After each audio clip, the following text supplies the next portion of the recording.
नमस्कार साथियों। प्राचीन समय में काशी के समीप एक नगरी थी जो जंगलों से घिरी हुई थी। इस नगरी में नंदी नाम के एक धनिक वैश्य रहते थे। वे धर्म कर्म में विश्वास करते थे और श्रद्धा भक्ति भाव से भगवान का चिंतन करते थे। उनका नियम था कि वे जंगल के मंदिर में प्रतिदिन पूजा करने जाते थे, दान करते, मंदिरों की सहायता करते। एक दिन की बात है, एक शिकारी उस मंदिर के समीप से गुजर रहा था। दोपहर की धूप तन जला रही थी। मंदिर के प्रांगण में छायादार वृक्ष और स्वच्छ सरोवर देखकर वह वहीं ठहर गया। तभी उसकी दृष्टि भगवान की मूर्ति पर पड़ी, तो एकटक वह उस दिव्य स्वरूप में खो गया। जाने कहाँ से उसके अंतर्मन में प्रेरणा हुई कि वह भगवान की पूजा करे। वह उठा और वहीं एक बेलपत्र पड़ा था, उठा लिया और अंदर पहुंचा। बेलपत्र को वहीं रखकर वह सरोवर में से अंजलि भर पानी लाया। फिर अपनी बुद्धि के अनुसार अपनी हथेली दांतों से काट कर रक्त चढ़ा दिया। पूजा से निवृत्त होकर वह पेड़ के नीचे लेटा तो उसे भूख प्यास नहीं लग रही थी, जबकि वह सुबह से भूखा था। इसे भगवान का ही चमत्कार समझकर उसने रोज आकर वहां पूजा करने का निश्चय किया। दूसरे दिन प्रातःकाल नंदी वैश्य पूजा करने आए। मंदिर में सड़ा हुआ बेलपत्र और खून के छींटे देखकर वह अवाक रह गए। यह अमंगलकारी कार्य किसने किया? ऐसा भ्रष्ट विघ्न पहले तो कभी नहीं हुआ। अवश्य मेरी पूजा में कोई त्रुटि रह गई है। ऐसा सोचकर उन्होंने मंदिर को धो पोंछ कर स्वच्छ किया और अपनी पूजा की। तत्पश्चात घर लौटकर अपने पुरोहितों को यह सब बताया। अवश्य कोई दुष्ट जंगली होगा, पुरोहित ने कहा। कल मैं स्वयं चलूंगा और उसे डांटूंगा कि ऐसा अनर्थ करने से महादेव रुष्ट हो जाएंगे। अगले दिन दोनों पूजा सामग्री लेकर मंदिर पहुंचे। वहां कल जैसी ही स्थिति आज भी थी। नंदी वैश्य और पुरोहित ने मंदिर को फिर साफ किया और शिव के महामंत्र का जाप किया। वेद मंत्रों की ध्वनि से आसपास का वातावरण गूंज उठा, परंतु दोनों की दृष्टि मंदिर आने वाले मार्ग पर लगी थी। शिकारी दोपहर के समय आ गया। शिकारी का भयंकर आकृति देखकर दोनों भयभीत हो गए। ऐसे खूंखार मानव से जो राक्षस सदृश लग रहा था, डर स्वाभाविक था। दोनों ही भगवान रुद्र की विशाल मूर्ति के पीछे जा छिपे। उनकी आंखों के समक्ष ही उस जंगली ने उनकी पूजा नष्ट भ्रष्ट कर दी। महाराज, यह तो कोई राक्षस है, नंदी वैश्य बोले। इसे तो किसी ज्ञान, प्रलोभन या भय से नहीं रोका जा सकता। ऐसी चेष्टा भी करते हैं तो यह निर्दयी जीवित न छोड़ेगा। सत्य कह रहे हैं आप, यह मूर्ख है। तो क्या करें, भगवान को यूं ही अपवित्र होने के लिए छोड़ दें? नहीं, इस समस्या का एक ही उपचार है। मूर्ति को यहाँ से ले चलो और अपने घर में स्थापित करो। दोनों ने यही निर्णय किया और घर लौट आए। नंदी वैश्य ने आधा दर्जन मजदूर लिए और बैलगाड़ी में बैठकर मंदिर जा पहुंचे।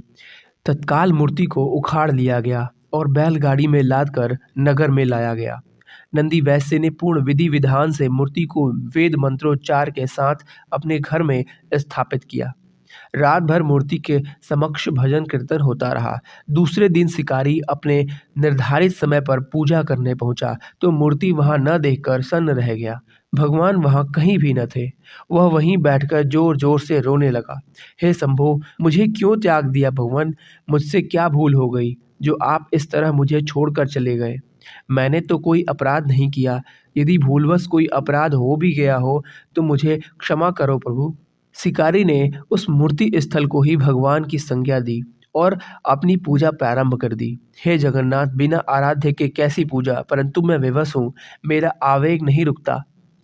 मेरी यह पूजा स्वीकार करो और तत्पश्चात मैं अपने प्राण त्याग दूंगा, क्योंकि बिना स्वामी के दास कैसे जीवित रह सकता है।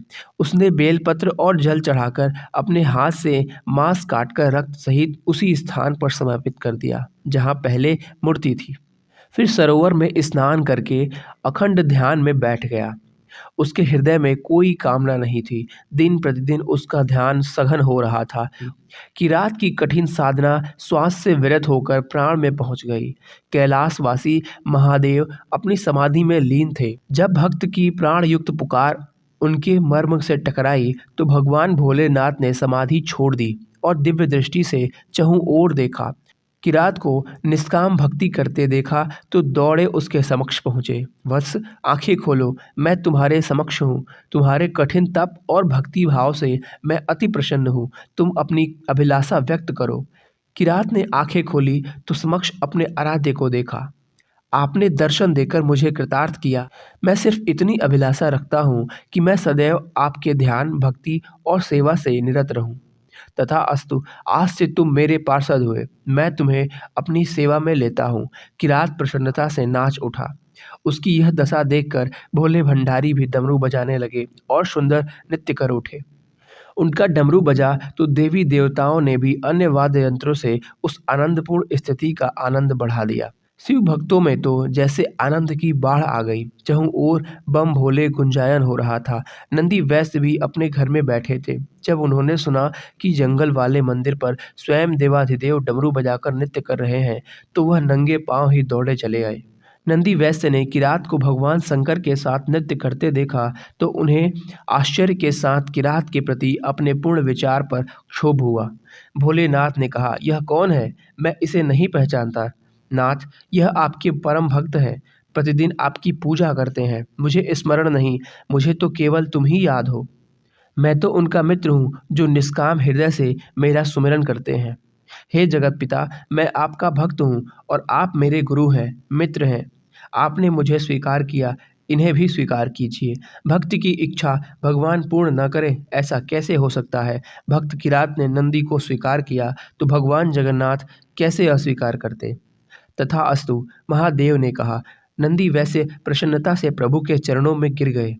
यही किरात और नंदी वैश्य भगवान के गण नंदी और महाकाल के नाम से प्रसिद्ध हुए। धन्यवाद।